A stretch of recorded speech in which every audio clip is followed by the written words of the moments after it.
Goeiemôre almal, wees gegroet in die wonderlike naam van Jesus op hierdie geseënde Woensdagoggend en baie dankie vir die voorreg wat ek het om 'n oomblik van julle tyd te neem om met julle oor 'n woord te kan praat. En kind van God, het ek vir jou 'n woord. Nou, hierdie afgelope 2 weke het ek 'n bietjie in die boek van Handelinge spandeer. En dit was vir my so lekker gewees om deur Handelinge te werk. En iets het vir my bygeval.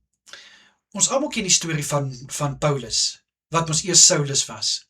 Hoe hy die Christene vervolg het, Jesus het hom aangeraak op die pad na Damaskus, en hy het tot bekering gekom. Nou, wat ek opmerk is, in Handelinge 9, Handelinge 22 en Handelinge 26, deel Paulus met die gemeente sy storie, dat hoe hy Christene vervolg het, hoe hy op die pad na Damaskus aangeraak is. Nou, as ons 'n bietjie hieroor dink, sou 'n mens nie dink dat, maar hoekom wil jy nou daai storie deel nie? Ek meen, wat moet die mense nie van jou dink nie? Ek meen, jy was iemand wat die kinders van God vervolg het, en ja, basies kan jy sê, jy was eintlik 'n moordenaar van die evangelie. Nou, kind van God, wat hierdie vir my sê, is dat Paulus is nie skaam oor waar hy vandaan kom nie. Paulus vind dit nie as 'n skande waar hy vandaan kom nie. Paulus sien dit as 'n getuienis. En hoeveel keer in ons lewens probeer ons verlede toesmeer? Hoeveel keer in ons lewens probeer ons maak asof dit nooit gebeur het nie? Maak ons of ons nie 'n verlede het nie. Kind van God, dit is wonderlik as jy van jou verlede af wegbreek. Dit is wonderlik wanneer jy klaarmaak met daai verslawing, wanneer jy klaarmaak met dit wat jou in die wêreld gehou het. Dit is wonderlik. Maar weet jy wat? Dit wat jou so vasgehou het in die wêreld, daai verslawing, dit waarmee jy jou besig gehou het, daai goed is nou op die ou en jou getuienis. En weet jy hoekom sê ek is dit jou getuienis? Omdat jy kan getuig. Al was ek diep in die wêreld, het dit my nog steeds nie daar gehou nie. Nog steeds het ek bo dit uitgestyg. Nog steeds het ek my hart vir God gegee. En nog steeds kan ek vandag getuig, is ek 'n lewende getuienis van dit wat ek was. Baie keer gebeur dit ook, kind van God, en ek sê hierdie met die absolute respek, dat baie mense dink, omdat hulle nou nuwe bekeerdenis is, dat hulle het nie 'n verlede nie. En ongelukkig veroordeel hulle mense wat wel 'n verlede het. Maar ons moet nooit vergeet, ons het ook 'n verlede nie. Ons moet nooit vergeet waar ons eens uitgehaal is nie. En dis wat so wonderlik is van ons hemelse Vader, my broeder en sissa, is dat, soos ek sê, ons almal het 'n verlede. Ons almal het 'n agtergrond.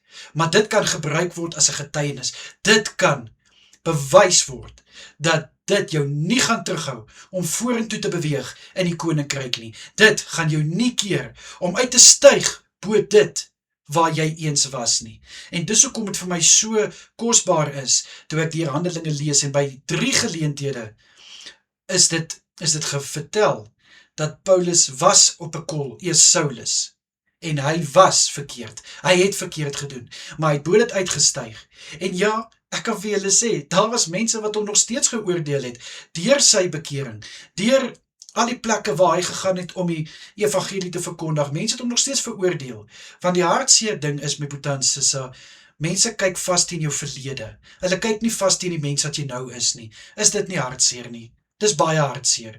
En dis hoekom ons moet ons oë begin fokus op die nou, en nie net heeltyd op die verlede nie. Gebruik jou verlede as 'n getuienis, as wat jy dit gebruik as 'n struikelblok, of wat sê ek, my broeder en sissa.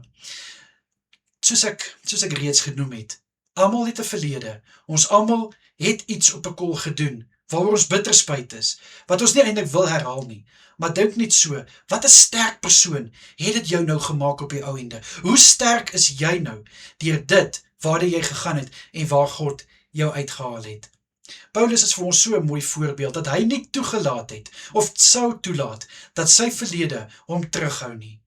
Deur al die uitdagings wat hy in die gesig gestaar het, deur al die beproewings wat hy gehad het dit hom net 'n sterker mens gemaak. En jou verlede, my broeder en sissa, kan jou ook net so sterk maak. Dit is nie 'n skande om 'n verlede te hê nie. Dit is nie 'n vernedering om dinge te gedoen het wat jy op 'n kol gedoen het, en nou oor bitterspuit is nie. Kyk, ek sê glad nie gaan vertel vir almal van jou verlede nie. Maar wanneer dit op die punt kom, gebruik dit nie om dit te vertel dat mense jou moet, hoe kan ons nou sê, jammer kry of jou moet haat nie, maar jy vertel dit met vrymoedigheid, met selfvertroue, sodat mense kan sien waar het God jou uitgehaal en hoe God jou nou gebruik ten spyte van dit waardeur jy gegaan het, my boetie en sissa. Ek glo en vertrou hierdie woord gaan iets in jou aanraak, gaan net jou perspektief heeltemal verander oor daar waar jy op 'n kol was. Maar dit kan nie gebeur sonder 'n gebed nie, of wat sê ek? Kom ek bid vir ons. Vader, ek bid vir my boetie en sissa, vir hulle wat voel, hulle verlede is 'n skande, vir hulle voel dat hulle verlede gaan hulle net verneder. Vader, hierdie woord sê nie, dat ons moet vir elke een wat leef en beef ons verlede vertel nie, maar hierdie woord sê, dat ons nie skaam moet wees vir waar U ons uitgehaal het nie, maar dat ons dit eerder moet gebruik as 'n getuienis, dat dit deel van ons lewensverhaal is, deel van ons lewensstorie. Mag elke boetie en sissa wat worstel met hierdie tipe situasie, nuwe perspektief kry en iets nuuts uit hierdie woord uit leer. Nie omdat ek het gebring het nie, maar omdat U deur my spreek, in Jesus Christus naam. Dankie Vader. Amen en amen. My boetie en sissa, julle moet 'n wonderlike dag verder hê. Kyk asseblief mooi na julleself en natuurlik as dit die Here se wil is, bring ek vir ons môre weer 'n woord. Tot dan, mooi bly almal. Totsiens.